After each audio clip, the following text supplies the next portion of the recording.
Dubai में कीवियों को 4 wicket से जीतकर team India champion of champions बनी।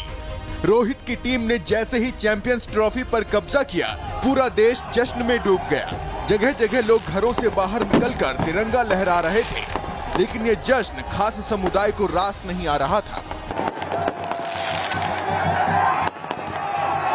तस्वीरें मध्य प्रदेश के इंदौर की है, जहां महू में लोगों को ये जश्न नागवार गुजरा और कुछ लोगों ने विजय जुलूस पर हमला कर दिया। कुछ पल पहले तक जिन सड़कों पर जश्न की गूंज थी, भारत माता की जय के नारे लग रहे थे, वो माहौल अचानक ही हिंसा में बदल चुका था।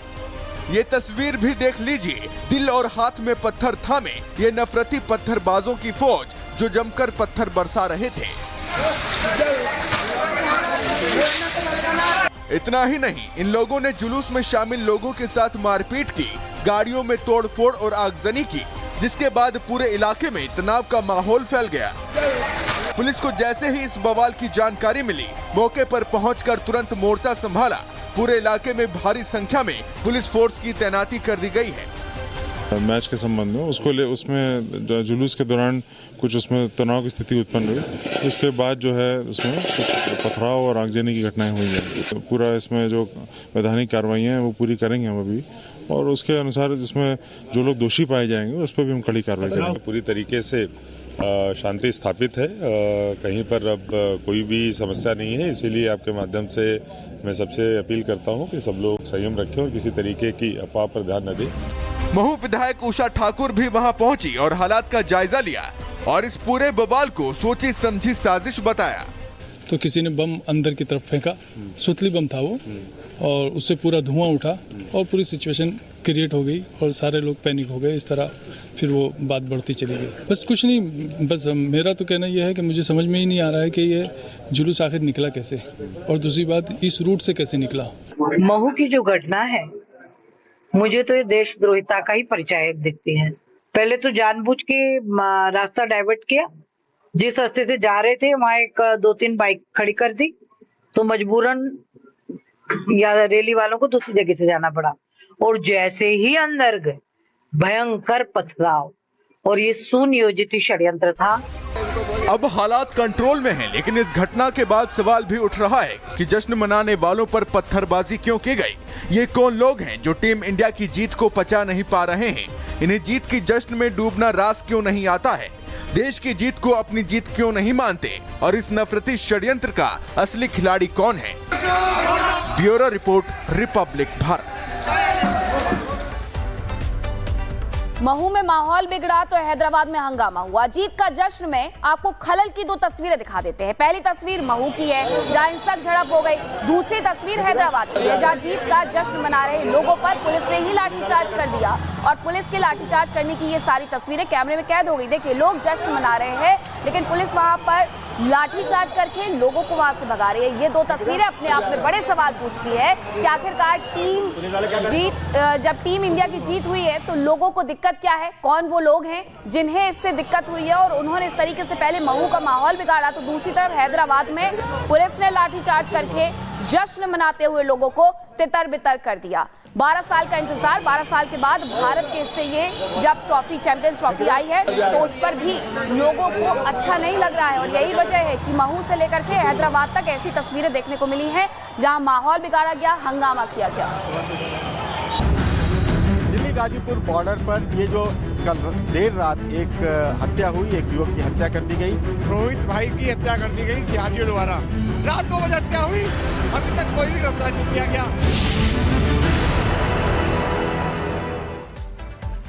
और इसी बीच अगली खबर आपको बताते हैं, दिल्ली के गाजीपुर में पुलिस ने जाम खुलवाया है। वो भीषण जाम जहां पर लगातार लोग आक्रोशित थे, पुलिस ने सड़क से धरना दे रहे लोगों को हटवाया। हत्याकांड में 2 संदिग्धों को पकड़ने के बाद लोग हटे हैं और तब जाकर लोगों की नाराजगी दूर हुई है। वो लगातार इंसाफ की मांग कर रहे थे, सड़क जाम कर दिया था और देखिए किस तरीके से दूर तक सिर्फ लंबा जाम दिख रहा था। हटने को तैयार नहीं थे, मांग कर रहे थे कि दिल्ली में जो मर्डर हुआ है गाजीपुर में देर रात, वो आरोपियों को तुरंत पकड़ा जाए। 2 संदिग्धों को गिरफ्तार किया जा चुका, उसके बाद ही जाम खुला है। तो गाजीपुर इलाके में रोहित नाम के युवक की गोली मारकर हत्या के बाद लोगों में काफ़ी ज़्यादा आक्रोश यहाँ पे देखने को मिल रहा था। ये रोहित के गांव से ही हम आपको तस्वीरें दिखा रहे हैं और ये गांव ठीक नेशनल हाईवे को कनेक्ट करता है, जहाँ पे लोगों में काफ़ी गुस्सा देखने को मिल रहा था। उन्होंने जो है इस रोड को ब्लॉक कर दिया था, लेकिन पुलिस की टीम यहाँ पे पहुँचती है और काफ़ी ज़्यादा मशक्क़त के बाद ये जाम जो है इसे खोल दिया गया है। और उसके बाद आप देख सकते हैं कि अब गाड़ियों की जो आवाजाही है वो सुचारू रूप से यहाँ पे शुरू हो गई है। लेकिन सुबह के समय की बात करें तो करीब 3 से 4 घंटे तक लोगों को जाम की समस्या से जूझना पड़ा है। और हमारे साथ हमारे दो सहयोगी सीधे जुड़ रहे हैं, उनका रुख कर लेते हैं। अखिलेश राय और कोमल हमारे साथ जुड़ रहे हैं। कोमल, जिस तरह की तस्वीरें हम देख रहे हैं, ऐसा लग रहा है कि लोगों में बहुत गुस्सा है और पहले ही कहा जा चुका है कि रोहिंग्या खतरा है और वो होता भी दिख रहा है।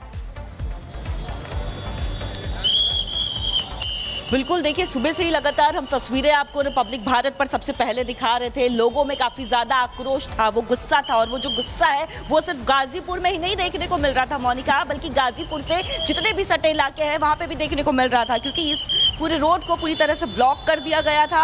हालांकि पुलिस की टीम यहाँ पे पहुँचती है, लोगों को समझाती है और काफ़ी ज़्यादा मशक्क़त के बाद जो है लोग यहाँ पे जाम को खोल देते हैं। जो रोड ब्लॉक किया गया था उसे खोल दिया गया है। लेकिन इस बीच एक और तस्वीर दिखाएंगे, तो इधर देखिए, ये जो सामने आपको एक गांव नजर आ रहा होगा, ये रोहित का गांव है, वही युवक का गांव है जिसकी कल देर रात गोली मारकर हत्या कर दी जाती है, जिसके बाद लोगों में आक्रोश होता है और ठीक गांव से बाहर निकलते हैं। इस पूरे रोड को जो है NH-24 हाईवे को पूरी तरह से ये ब्लॉक कर देते हैं, जिसकी वजह से लोगों को कई घंटों तक जो है वो जाम में फंसे रहते हैं लोग। हालांकि पुलिस की टीम अभी भी यहाँ पे आपको नजर आ रही होगी, वो लगातार यहाँ के जो लोकल लोग हैं, चाहे वो मृतक के परिवार वालों की बात करें तो उनसे लगातार बातचीत कर रहे हैं, समझा रहे हैं और बातचीत करने के बाद देखिए फिलहाल जाम को खोल दिया गया है। लेकिन अभी भी इस जो जाम लगाया गया था, करीब 4 से 5 घंटे तक लोग जो है इस जाम में फंसे हुए थे। कई स्कूली छात्रों से भी हमने बात की थी, उनका ये कहना था कि स्कूल में बोर्ड के पेपर्स चल रहे हैं, ऐसे में समय से वो स्कूल नहीं पहुंच पाएंगे,